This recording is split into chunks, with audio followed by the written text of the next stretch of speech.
यह क्या भाभी, फिर खुले मुंह घूम रही हो? घर में बड़े बूढ़े हैं, कुछ तो लिहाज करो। देवर रंजीत की तेज आवाज सुनकर रूबी सहम सी गई। जी भैया।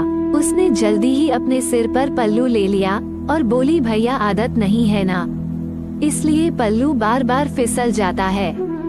बाल भी सिल्की है ना, अगर पल्ला नहीं टिकता है तो अपने सिर पर कील ठोक लो, रंजीत ने गुस्से और व्यंग से कहा।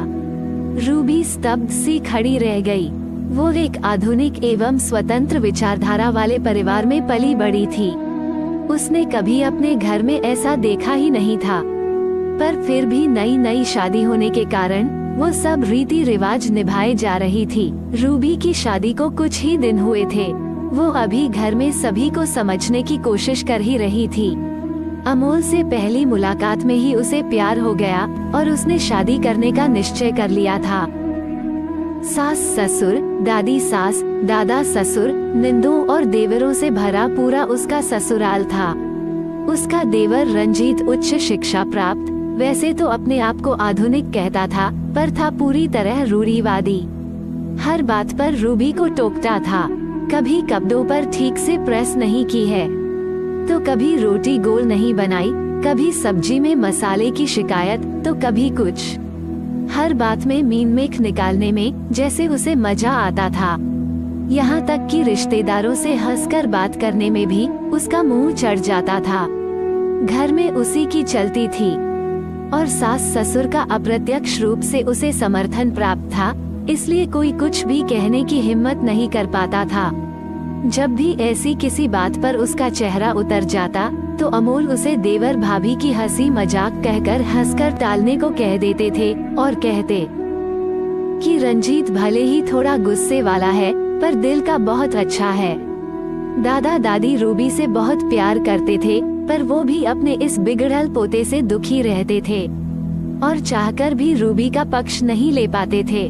पर आज तो रंजीत के इस वाक्य ने सारी हदें ही पार कर दी थी। अगर यही बात उसने हंसकर कही होती तो शायद रूबी को इतना बुरा नहीं लगता।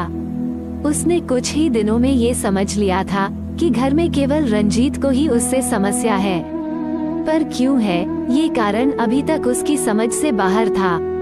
रूबी की घुटन बढ़ती ही जा रही थी, पर अब उसको लगा कि अगर अभी उसने इसका सही जवाब नहीं दिया तो फिर कभी नहीं दे पाएगी। उसने धीरे धीरे रंजीत को नजरअंदाज करना शुरू कर दिया। पहले वो खुद दौड़कर उसके काम कर दिया करती थी, पर अब उसके कहने पर भी वो उसे अनसुना करने लगी। इससे रंजीत की चिढ़ और बढ़ने लगी। भाभी जरा मेरे शर्ट में प्रेस कर दो, मुझे अभी बाहर जाना है। और ये क्या, फिर से सिर पर पल्लू नहीं लिया? जरा थोड़ी तो शर्म लिहाज करो, रंजीत ने उसकी ओर शर्ट फेंकते हुए कहा। रूबी खाना बना रही थी। उसने रंजीत की बात अनसुनी करके अपना काम जारी रखा और अपना पल्लू साइड से हटाकर कमर में खोंस लिया। क्यों भाभी, सुनाई नहीं दे रहा क्या? हाथ धो, पल्लू लो और पहले मेरी शर्ट में प्रेस कर दो, रंजीत ने तेज आवाज में कहा। रूबी ने उसकी बात पर ध्यान नहीं दिया और अपने काम में लगी रही। इतने में सासू माँ भी किचन में आ गईं। बहरी हो गई क्या? कब से कह रहा हूँ सुनाई नहीं दे रहा तुम्हें? रंजीत गुस्से से चिल्लाया। यह क्या हो रहा है रंजीत? किस बात पर चिल्ला रहे हो और किस पर? घर में घुसते हुए अमोल ने सुन लिया और रंजीत को डांटा। आप मुझे क्या बोल रहे हो? भाभी को बोलो। मैं कब से एक शर्ट में प्रेस करने को बोल रहा हूँ, पर वो ध्यान ही नहीं दे रही हैं। कुछ जवाब भी नहीं दिया। रंजीत अभी भी गुस्से में था। क्यों तुम अपनी शर्ट में खुद नहीं प्रेस कर सकते हो? वो भी काम कर ही रही है ना, और रूबी कम से कम तुम्हें जवाब तो देना चाहिए। अमोल बोले, जब उन्होंने मुझे बहरी कह ही दिया है तो फिर मुझे भी उनकी कोई बात नहीं सुनाई दे रही है। अगर वो मुझसे तमीज से बात नहीं कर सकते हैं तो फिर मैं क्यों सुनूं? बड़ों की इज्जत व्यवहार और संस्कार से होती है, पल्लू से नहीं। उनकी ये दादागिरी अब मुझ पर नहीं चलेगी। मैं आपकी पत्नी हूँ, उनकी नौकरानी नहीं। रूबी ने सधे स्वर में जवाब दिया। तो ऐसा कौन सा पहाड़ टूट पड़ा? बच्चा ही तो है, ऐसे ही मजाक में कह दिया। इसमें इतना बुरा मानने की कौन सी बात हो गई? सासू माँ ने रंजीत का पक्ष लेते हुए बीच में कहा, नहीं माँ, ये अब कोई बच्चा नहीं रहा और देखा जाए तो उम्र रूबी से बड़ा ही है।